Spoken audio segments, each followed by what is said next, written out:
وعلى أهلها أما بعد فأعوذ بالله من الشيطان الرجيم بسم الله الرحمن الرحيم وما آتاكم الرسول فخذوه وما نهاكم عنه فانتهوا وقال النبي صلى الله عليه وآله وسلم الدنيا خلقت لكم وأنتم خلقتم للآخرة أو كما قال عليه الصلاة والسلام. قابل احترام مسلمانانو ورونو، د ذوالحجې میاشت شروع ده او د چهارشنبې په ورځ اختر دی، یعنې لسمه ذوالحجه ده. د عرفې ورځ به جوړیږي زمونږ د نهې ورځ منګل، او ما مخکې م ویلي دي، بار بار م ویلي دي، عرفه به زمونږ د ملک خپله عرفه په دغه ورځو کې خلک رنګونه هم کوي او تپوسونه هم کوي چې یو سعودي کې خدا چل دی او هغه چل دی. سعودي کې خپل نظام دی، خپل نه قانون دی، د سپوږمۍ د کتو یې کمیټې دي او هغوی فیصله کړې ده، ټیکې کړې ده، هلته به لیدې شوي. دلته چونکې په رؤیت باندې ده او نه لیدې شوه، نو همدام د قانون او د شریعت موافق فیصله ده. نو نهمه ذوالحجه د عرفې ورځ دا منګل د نهې ورځ ده. په دغه ورځ که چاله الله پاک توفیق ورکړو او جنیول دا د یو کال تیر شوي او د یو کال را روان ګناهونه پې ختمیږي، بلکې په دې ورځو کې هم که الله پاک چاله توفیق ورکړي د یو کال د روجو ثواب دی، او په دې شپو کې عبادت کول د شب قدر برابر د شپې ثواب دی. ګوره لیلة القدر دا په رمضان المبارک کې ده، په اخري لسو ورځو کې ده، په طاقو کې ده، بیا هم پته نه لګي کمې کې ده، او دا یقیني ده، یا یقیني لسو ورځې دي. مفتی عبدالرؤف صاحب دامت برکاته هم لیکلی دي، وایي د دې اسانه طریقه دا ده چې د ماښام او د ماسخوتن مونځ جمع سره وکړې، د سحر مونځ هم جمع سره وکړه. په دې منځ کې که الله پاک د دوه درېو رکعاتو توفیق هم درکړو، ټوله شپه به په عبادت کې شمارلی کېږي. دا حدیث شریف دی که نه، چې چا د ماسخوتن مونځ جمع سره وکړو، د سحر مونځ جمع سره وکړو، نو دی په الله پاک په عبادت ګزارو کې شمار کوي. دا ټوله شپه کې به دی الله غافل نه لیکي. نو د ماښام جمع اهتمام، د ماسخوتن د جمع اهتمام، سحر مونځ جمع سره، او لږ په وخت پاسي 2-3 رکعاته ورسره نفل وکړي. او بیا تکبیرات تشریق دي، نو دا به د 9 تاریخ نه شروع کېږي. 30 منځونو کې دا ویل دي، 9، 10، 11، 12 او د 14 ذوالحجې د مازدیګره پورې. دا به زنانم وي او دا به سړیم وي، خو سړي به په تیز اواز سره وي، بلکې وایي که یو ټیم کې د امام نه هیر شو، نو چې دا مقتدیان په دومره تیز اواز سره وي وایي چې هغه ته وریاد شي. یا اکثر جمع کې هم چا نه هیري، دا خو چونکې کال کې یو ځل دی، هر وخت عبادت دی نه هیریږي، نو دا لږ شانتې تیز اواز دی دپاره دی چې بل کس ته وریاد شي. دا یو ځل ویل واجب دی، د یو ځل نه زیات ویل دا خلاف سنت دی، بیا پې ګناهګارېږي، ښه کار نه دی. زنانه به هم وایي او سړي به هم وایي، خو زنانه به په رو اواز کې وایي. مونځ که چا جمع سره وکړو که بې جمع وکړو، په دواړو صورتونو کې به تکبیرات تشریق چې کم دی نو دا ویلی کېږي. او مساجد جمعات ته چې راځي سړی د اختر په ورځ، نو هم چې کم دی دغه ټیم کې حکم دا دی چې تکبیرات تشریق دی وویلی شي. د چهارشنبې په ورځ اختر دی، نو د اختر په ورځ بعضې مسنون اعمال دي بیا، او هغه ده چې په وخت باندې پاسېدل، غسل کول، مسواک کول، صفا سوتره جامې اچول. ضروري نه چې دا د نوي وي، خو په خپلو جامو کې چې کمې پاکې صفا جامې وي هغه اچول، او عیدګاه کې مونځ کول دا سنت دي، عیدګاه طرف ته په وخت راوتل. په لاره باندې تکبیرات تشریق په زور زور سره ویل، او خوشبو لګول، بلکې خوشبو عام مجلس یوازې اختر نه، د جمعې منځل هم که څوک راځي او چا سره خوشبو وي نو ښه خبره ده چې خوشبو لګوي، بلکې هر د ډلې ځای ته چې ځي، خصوصا په اوړي کې. دا ولې دا د بعضې فقهاو باندې په نیز باندې د جمعې په ورځ غسل ولې واجب دی، لکه امام مالک صاحب وایي چې دا واجب دی. دا وکې هغې وجه هم دا وه چې کله مسجد نبوي تنګ و او صحابه کرامو جامې دا وړې جامې وي د ګډو مډو وړونه به جوړې کی او تنگ جمعات او ګرمیم بیا د عربو ګرمي نو هغه خوله به وو د هغې تعفن به وو نو حکم دا چې غسل کوي او راځي دا حکم هر ځای کې دی هر هغه ځای چې هلته خلک ډېر راټولیږي بیا پکار دا چې پاک او صفا جامو کې سړي دې د وجې نه فقهاو لیکلي دي چې لبان او هغه کس چې ډېره غوښې کار کوي دی به د جمع منزله په هغه جامو کې نه راځي ځکه چې خلک تعفن کوي کراهت به محسوسوي نو د اختر په ورځ هم دغه مسنون اعمال دي تکبیرات تشریق اهتمام الله اکبر لا اله الا الله والله اکبر ولله الحمد بس دا یو ځل ویل که د چانه قضا شو لکه مطلب سلام یې واړو بس هیر شوتې او خبرې یې وکړې بل څه کار یې وکړو بس دا بیا لاړو بس دا بیا د دې ضرورت نشته استغفار دی وکړي څه قضا یې نشته که د چانه مخکې مونځ شوی لکه مخکې ته مونځ قضا شوی دی او دی د ذوالحجې دې ورځو کې مونځ کوي دا نو به ورسره د تکبیر تشریق وي دا چونکې د مانځه نه پس دی نو دا شو تکبیرات تشریق او د اختر په ورځ د غټ اختر دام یو مستحب عمل دی چې حضور پاک علیه صلات وسلام به قرباني وشوه نو بیا به یې څه خوراک کو ګوره ها وړوکي اختر نه مخکې وي روجه یو میاشت الله پاک وی دروازه به خوراک نه کې نو نه دی کو د اختر په ورځ د الله پاک اجازت وکړو نو د الله د اجازت تعمیل پکار دی فوراً خوراک پکار ځکه چې نبی علیه السلام د وړوکي اختر مانځه تللو څه خوږ شی به یې خوړو خو ګوره په غټ اختر کې دې ته خلک روجه وایي نو دا روجه نه ده یاد ساتئ یا امساک دی دا خو یو مستحب عمل دی بعضې خلک قرباني په وخت کوي نو هغې بیا په وخت باندې د قربانۍ په غوښه باندې څوکي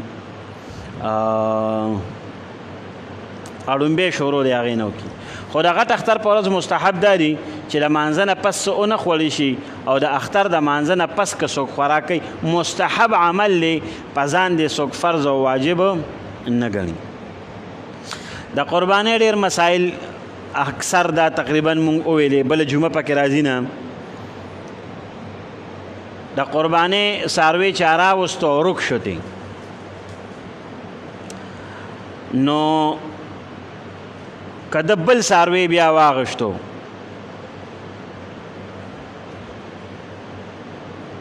او هغه ړومبی پیدا شو نو که دا مالداره سړی و نو دی به پکې یو ذبحه کوي او که دا غریب سړی و نو دی به دواړه ذبحه کوي او د هغې وجه دا وه چې په ده قرباني نه وه او څاروی ترې رک شو نو بس رک شو که نه د چې بیا واغشتو دا د نظر په حکم کې لحاظه دی به دا بیا دواړه ذبحه کوي د قربانۍ د څاروي دپاره کم کم عیبونه داسې دي چې که دا په څاروي کې وو نو نه به کېږي پې نو ګورئ ښه د کم څاروي چې ړوند دی یا کاڼی دی یوه سترګه باندې یا د یوې سترګې یم درېیمه عیسا نظر تلی دی نو دا عیب دی په دې څاروي باندې قرباني نه کېږي یو څاروي چې داغ کړی دی او داسې داغ کړی دی چې د هغه داغ او د اور اثر دا د ده د څرمنې نه دننه د ده غوښې واغه دننه هم ننوتی دی نو بیا هم دا عیب دی په دې څاروي باندې هم قرباني نه کېږي هسې که چا بطور علامت ډېر خلکه څه نوم پې ولیکي یا پې هسې څه نښه کوي نو که معمولي شانتې داغ یې وله ورکړی دی او هغه بدن یې وله ډېر زیات زخمي کړی نه دی دننه هغه اثر ننوتی نه دی نو بیا دا عیب نه دی په دې څاروي باندې قرباني کېږي کوم څاروي باندې چې خارخ دی او هغه خارخ داسې دی چې هغه د هغه خارخ اثر دننه د ده په غوښه باندې هم دی نو دا څاروي کې دا عیب دی په دې څاروي باندې هم بیا قرباني نه کېږي البته که صرف ظاهري لږ شان خارخ دی او د هغې اثر پته لګي چې دا لا څرمنې ته ډېر دننه نه یې ننوتې نو بیا په هغه باندې قرباني کېږي خو که د اثر دننه غوښې ته هم ننوتې نو بیا پې قرباني نه کېږي د کم څاروي چې غاښونه ډېر پروتي او کم یې په خوله کې دي نو په دې څاروي باندې قرباني نه کېږي یا بیخي غاښ یې ډوسره شته نه نو دا هم عیب دی په ده باندې هم نه کېږي البته که په خوله کې د ده څونه غاښونه دي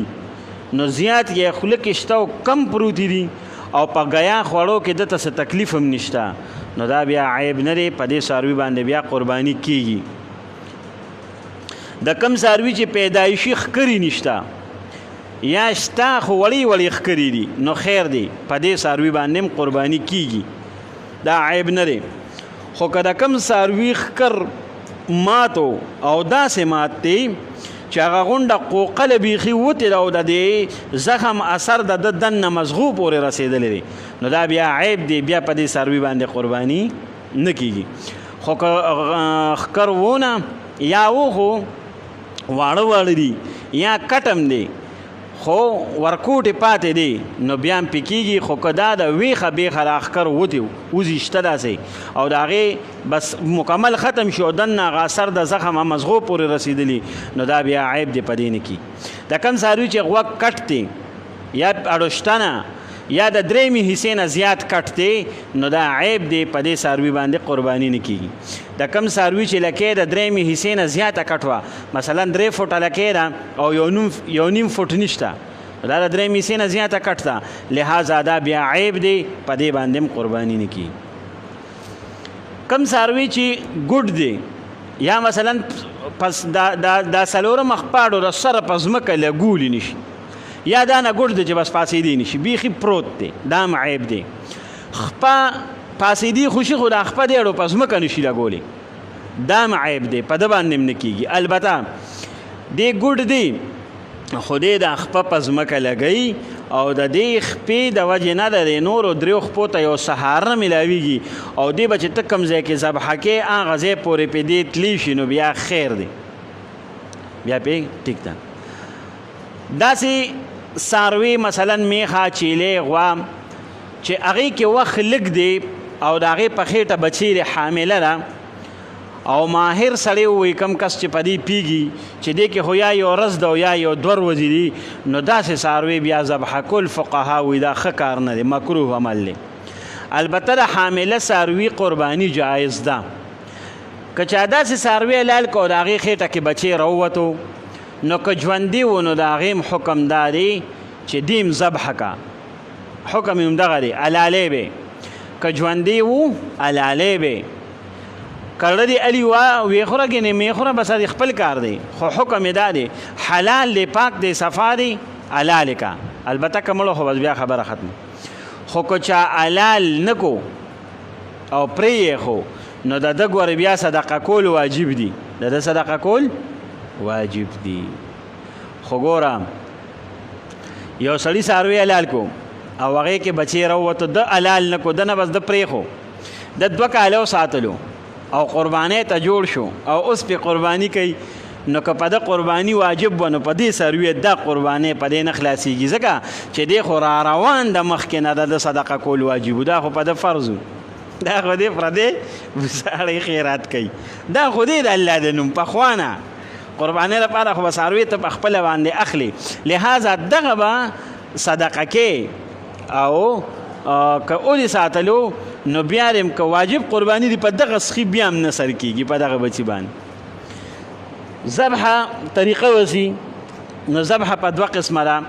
یو ته وایي ذبحه اختیار دا مسلې ګورې ما ټولې تاسو ته کړي دي که تقریبا 4 کال دی چې دا بیم درته مونږ غږو خو زه بیا هم هېرېږي سړي نه یاد یې ساتئ ښه په کار به م راځي ګوره ذبحه په 2 قسمه ده یو ته وایي اختیاري یو ته وایي اضطراري اختیاري دی ته وایي چې ښه ټیک ټاک حالت دی چاړه در سره لاس کې تېره ده ښه ماهر سړی در سره دی څاروي هم ولاړ دی امن سکون دی نو حکم دا دی چې دا څاروي به راسملی دی به ذبحه کې د ده 4 رګونه کټکول ضروري دي مرۍ حلقوم او ودجان دلته 2 رګونه دي سایډونو ته په دې کې که د 3 کټ کړل نو قرباني دی وشوه 4 کټکول پکار دی که 3 دې هم کټ خو که 2 دې کټ کو 2 نه پاتې شو ګوره بیا دا څاروی حرام مردار دی بیا ونه شو نو هغې کې حکم دا دی چې دا 4 واړه رګونه کټکول ضروري دی دا په اختیاري ذبحه کې بعض اوقات داسې وشي چې څاروی درنه وتښتېدو او چې تا ورمنډه واله دې چېرته کوهي ته پروت یو یا کوهیان ختم شول که نه چا کره کوهی دی اوس هم چا کره شته ماشاءالله زه چې نوی کور جوړ کوم انشاءالله زه به پکې کویې جوړوم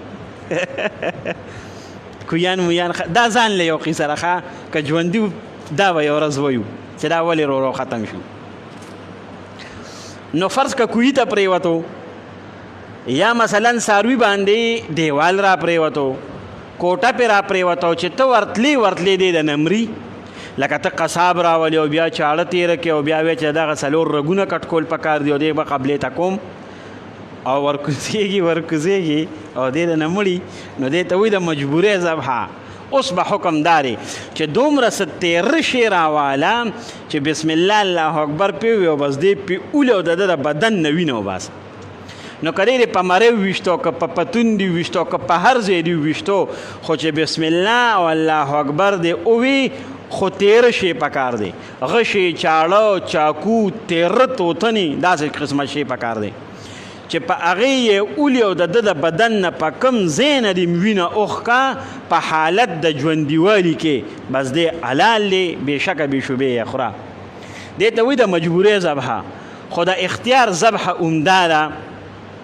چې دی به سملی او دی به حلالې 4 رګونه به ورله کټ کړي. صحیح ذبحه سړی هم کولی شي او زنانې هم کولی شي. بعضې خلک وایي چې زنانه لپاره مکروه ده نو داسې نه ده. که یو زنانه ده او په زړه باندې مضبوطه ده یا مثلا کړې ده کولی شي کار نو بلکل اجازت ورته شته. دا فقها چې ورته مکروه وایي د هغې وجه دا ده چې زنانه په زړه باندې نری دي. دا ممکنه ده چې وینه وویني چاړه راکاږي داسې ډېر عام سړي هم شته چې هغې وینې ته نشي کتې نو هسې نه څاروي باندې چاړه راکاږي او هغه ډول ډبلي درته پرېږدي په عین موقع څاروی ته مردار شي. ځکه فقها وایي زنانه دې نه کوي. خو پکار دا ده چې که کور کې څوک کوي بیا دې ودرېږي. دا میا ساتئ په خپله باندې خپله قرباني ښه خبره ده. نبي علیه صلات وسلام 63 اوښان ګوره دا ډېر ګران کار دی. ګوره ښه اوښه حلالول دا ډېر ګران کار 63 اوښانې په خپله کړي دي او دا باقي حضرت علي ته یې راشته وکړه. او حضرت فاطمه رضی الله عنها ته فرمایلو چې کم از کم نینو په خپله خو ورسره خیر دی بیا ودرېږه. نو که څوک په قصاب باندې کوي بلکل جایز د 2 شرایط وي. یو دا چې د قصاب به کار معلومي چې دا به راله حلالې سپینې به یم کوترکې به یم غوښکې به یم بیا به رانه ځي. نیازبینه قصه به نه کوي چې هلکه بس راشه هغه اکثر وایي ما ته کار دی نه ورسره ختمه که ما له به یې ذبحه کې سپینې کوترکې به راته بیا ځه. نو یو چې د قصاب کار معلوم دویم اجرت به معلومي 2000 ته علي 3000 علي 8000 علي چې په 100 زره نو دا په قصاب هم جایز ده په خپله باندې هم جایز د شپې هم جایز ده او د ورځې هم جایز ده او مستحب دا دی چې چاړه ته مخکې تېره کړي شي. د یو څاروي په مخ کې بل راپرزول دام ډېر ښه کار نه دی. ډېر زیات په درس سره راپرزول دام ښه کار نه دی. په پسه چاړه باندې ذبحه کول دام چونکې څاروي ته تکلیف دی دام ښه کار نه دی. او که د راپرېوتو په ټیم کې په څاروي کې عیب پیدا شو نو خیر دی. لکه ما ګوره وشمارل درته چې په ده نه کېږي په ده خو چې کله دې راپرځو دقه ټیم د څاروي سترګه ووته ټول غاښونه یې مات شو خپې ماته شوه ښکر مات شو بېشکه دې مات شي خیر دی. دقه ټیم کې خیر دی دا بیا عیب نه حسابېږي. د قربانۍ غوښه 3 حصې کول دا مستحب دي. ښه خبره داره چې 3 حصې شي او چې کم څاروي کې زیات کسان شریک یې نو یاد ساتئ دا به په اټکل باندې نه کوئ چې ذالکه بس مړه اندازتن به ډېرې کړو. د هغې وجه دا ده چې دا چونکې غوښه ده نو دې کې جنس او قدر یو دی او د ربا علت د احنافو په نس جنس او قدر دی چې د یو شي جنس هم یو یا کیلي وي او یا وزني وي نو د غوښې چونکې جنس او قدر یو دی نو دې کې که تفاضل هغې کمې زیاتې راغې نو دا ربا ده دا سود کې راځي. دې لپاره دا به په اټکل سره نه کوي دا به په تول باندې کېږي. ښه خبره دا ده چې 3 حصې شي یوه حصه غریبانانو له ورکړي شي ځکه چې ډېر خلک شته په افتو پې تېره شي او غوښه نه خوري نو د هغې چونکې هم دې اختر ته سترګي نو جایز دې ورکوي وله رشته دارو له هم ورکوي او ځان له هم یې شي. خو که د چا کور لوی و یا یو سړی دی او بس هغې چاله نه ورکوي نو بالکل دا ټوله غوښه په خپل هم ایښوی شي خو دا مروت خلاف کار دی. او په دې اختر کې که چاکې هم خوا نو څه وپکې دې ځل نه راغلی چې زر زر یې وخوړه که نه که یو سړی وایي چې زه فرج یم معلم نه څه به کوې په فرج لګې په څه بجلی کم ده بس همت بر چا دا وي که په خپل وخوړه او یو چاله وګینه ورکا ګینه تاسو پروس کال ډیر خلک لیدلی چې د شپې او ډیر په نیمه شپه کې هغه وګرځول د دې غمه چې اوس مې سکون ویني نو ورکه غریب لورکه کنه او جمیره بیا صحیح هغه ډیر وخت پورم که څوک ځان له اوچول شي محفوظه کولی شي ټول کار خوري مال شیخ الحدیث مو زکریا رحمت الله علیه بارک اوریدلی چې دی ولا ځان له محفوظه کوله او دی به فرمایل چې دا الله پاک ملمستیا نو دی به ټول کال دا لګه لګه خوړه او ما دلته کې یو کس یو خان دغه متعلق موریدلی چې هغه اختر پورس چې وی الاله کوي نو د کور نه خمه زیدار سره کړي غوخه رو باسي اپ ټولو اخري مرګرو مانځنه پس او بیا الاله کوي او دا کومه غوخه چې پیخوري نو دا د هغه تیر کال د قرباني غوخه پوره یو کال ساتي وي نو جایز ده لس کال خو ساته چې ساتلی شي خو خبردار چې غریبانو لپاره ورکه رشتہ دارو لپاره ورکه دغه خلکو سترګي وي نو ورکه ورله ځان لیم ټوله ساتلی شي د قرباني د پړې مړې دا بم چاله په اجرت کې نه ورکه دا به صدقه کې د قرباني سرمن د مونږ بار بار ویلې شل ظلم مو ویلې چې د دې حکم همداري چې دا د غوخه حکم لري که یو سړی و چې دا سرمن ز چالم نه ورکوم د چام وسره کار نشته ځان لته جانماز جوړ کا ډولچته جوړه کا بریف کیس ته جوړې چپړې ته جوړې غلبیل ته جوړې چې سم ته جوړې اجازت شریعت کې شته خو کته وی چې خپل استعمال کې نه راولو مو چاله ورکوم نو دا غریب لم ورکول شي او مالدار لم ورکول شي دا عوامو ذهن کې دا سرمن د غریب حق دی نه د غریب حق اړو دی نه او نه د جمعات د امام حق دی دا په خپل استعمال کا مالدار له ورکا غریب له ورکا خپل کار دی خو که خرڅ وکړه او پیسو ته راواړوله نو اوس به دا پیسې په خپل استعمال کې نه راولي او مالدار له هم نه ورکه دا به خالص مخلص غریب سړي له ورکه چې کله د پیسو ته راواړوله خو چې تر کومې دا سرمن ورکه نو سرمن به بیا دا به پخوا خلکو سادهګانو دی ول جمعات امام له ورکوله او د جمعات امامانه مسجد خیرن بچي ولکه تاسو په سرمن ولې رضا کې دی ظالم بچو تاسو کې 50 زر روپے تنخواه یو تلی د گورنر هاوس مخه ته درنا ور کوي وې دا تنخواه زما لګره او دی د سره یار په سرمن رضا کېدل دا خسادهګانو سرمن د ټولو نه بیکار شي خپ مړی کې د ټولو نه بیکار شي صابون په غیر رضا کړی نو دا خلک هم خسادهګانو دغه مولیان هم خسادهګان دوانه دله حکم د غوخه په خپل استعمال کې کنه مولا له ولې راوړي او بل عالمی سازش تاري تاسو لار شي اوسم کې دي شننم دا به یا په 2000 یا په 2200 روپے غټه سرمن ده پر روز کال غټه سرمن ماده وره چې دا په 80 روپے او په 50 روپے و سخ کال وی اندازه دار چې دا به یا په 40 روپے یا په 10 نو حکم دې زلداري چې دا سرمن مخرسوي او دا غي وجه را چې دا کپنیان دا لیدر آیټم چې څومره جوړیږي او دا فیکټری تاسو نه بیوالی په 40 روپے او پتا باندې بوټ چپاړه بریف کیس اومق په 3000 روپے خرڅي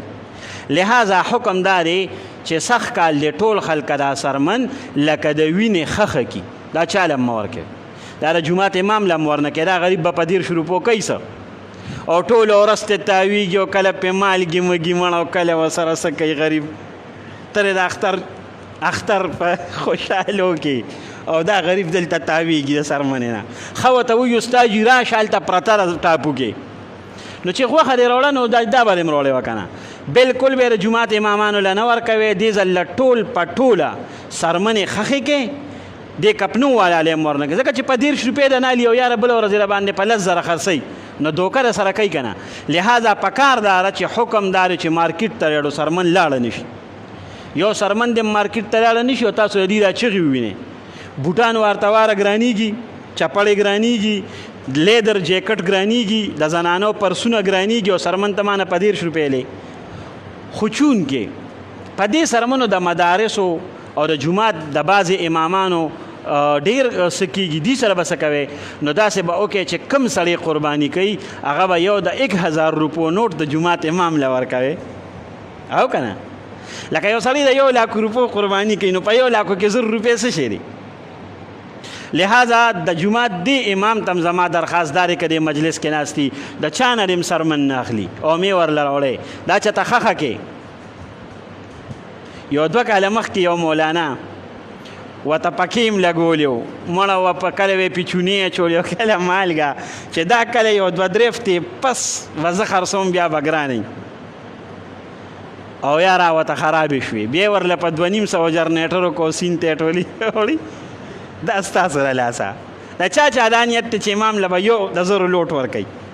د 20,000 قرباني کوي یو د 1000 لوټ هم امام له ورکوي صحیح ده که نه خصوصا د دې مسجد د دې محلې چې څونه ملګري دي دا سرمنې مو ورکوي دی له او تاسو خو خپل امام له ګوره په دې نیت ورکوي طالب علم دی د الله بندیانو دا خو ته ما بار ووي که ډېرې وي خیر دی زه به یې ورسره بیا نیمې کم خدا خو طالب علم دی په ده کېږي دی به ستاسو هم په دې باندې ګوره اوس د ده په دې طالب علم زمونږ د مدارسو ټول سیستم په دې روانو خو دا حکومتي سازشونه دا ادارې کوي دا سازشونه دا عالمي منډې کوي دا سازشونه او دا مارکیټونه دا سازش کوي چې دې ورځو کې لا ولې پرېږدي نه ډېر خلک وایي زه ایدي له ورکوم او هسپتال کې ورکوم ولې وله ورکوې د الله بنده هغه له ولې ورکوې دا مدارس هم په دې باندې چلیږي لہذا دې سره به همداسې ښېګړې کوي خپلې سرمنې هم ښخې کړي دغه ځای کې یو پوسټر به وروسته مونږ بیا ولګوو په پاکستان کې ډېر داسې خلک شته چې هغوی نامسلمه دي هغوی اسلام قبول کو د هندو نه مسلمان شو د قادیاني نه مسلمان شو اوس خپل قوم او قبیله هم نه پرېږدي نو بعضې ادارې دي چې هغوی قربانۍ کوي اجتماعي قربانۍ کوي نو که څوک ورسره قرباني کول غواړئ زه به درته دغلته پوسټر ولګوم یا ولا خیر دی که قرباني هغوی سره نه کوي او الله پاک چاله وس ورکړی دی ګوره دا قادیانیان په اربونو روپۍ لګوي زمونږ مسلمانان زمونږ نه د اړولو لپاره څه ورسره حکومتي مرګرتیاګانې هم دي لا دې ځل خو سم سر خوړلی دی نو د دې ډېر په تیزۍ سره روان دي نو اوکې دغه ادارو کې قربانۍ وکې خیر دی د یوې حصې پیسې وله ورکړئ چې لکه زمونږ د طرفه قرباني وکړي او دا په هغه نو مسلمه باندې هغه خلکه چې د قادیانیت طرف ته بس روان دي او د هغوی د ایمان په تحفظ کېږي پروس کالم زمونږ په علاقه کې شوي دي ډېرې قربانۍ وشوې او هغه غوښې مونږ تقسیم کړې